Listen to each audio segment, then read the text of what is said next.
Hello guys, today I'll teach you the best way to train your players in eFootball. There's two ways people generally train players. First one is very lame, which is for the maximum overall rating.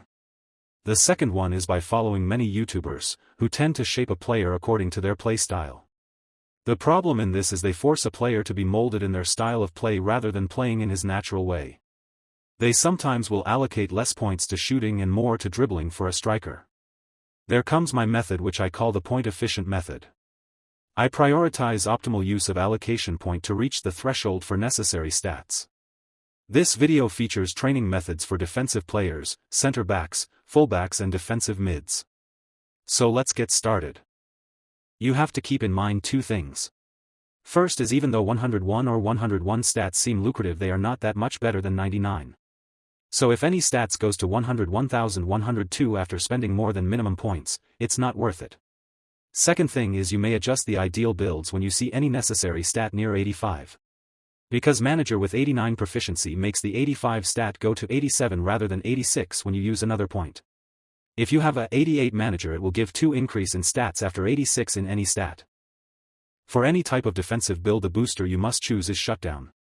This is the best because it boosts 3 of 4 defensive stats as well as speed, which is important for defenders.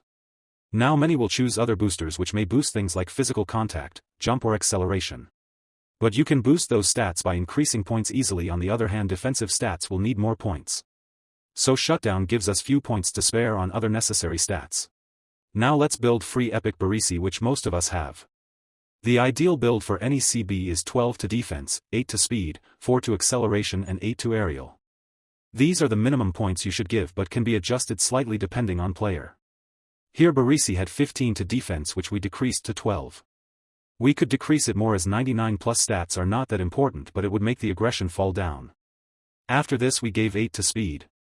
In the current gameplay 85 speed is minimum for a CB, but allocating more than 8 isn't a smart choice as it unbalances the other stats. We still would have gone for another point in speed if it would have boosted speed too, but as it doesn't, we will not. The acceleration is perfect with 4 points, as acceleration close to 80 is enough. So we chose to allocate remaining points to aerial.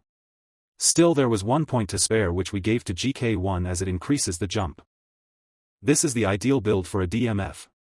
This can be adjusted depending on the player reaches the threshold or not. Generally a DMF is considered good if all defensive stats are 90 plus and the speed is close to 90. Decent acceleration and physicality is also needed. Now for building epic Rijkaard, we first decreased his passing as we don't need it that much. Next we aimed to make his speed close to 90. For that we even took a point from defending because the speed gets 2 plus at 87 to 89. The acceleration needed a boost, but we didn't have extra points for that. The physical attributes were decent and Rijkaard has a good height, so it didn't need extra. Now this is the ideal build for a defensive fullback. A defensive fullback should have at least 90 speed, close to 90 acceleration, close to 90 in all defensive stats. If he is naturally physical, like for example Maldini, you can improve physicality, but otherwise it isn't of much help. Let's build free Robertson defensively. He has got very good speed, so we take points from speed to increase defense. After allocating 11 to defense, you can see increasing to 12 can take his awareness from 86 to 88, so it's worth it. We have 2 points remaining. As his physicality isn't much, 2 points won't help us. So even though it's a defensive build, we give it to passing, which improves it by 2. If you ask why I choose pass, it's because getting it 90 was better, as he would be physically still weak even if we give points there. Some pundits will give points we got by decreasing defense to aerial.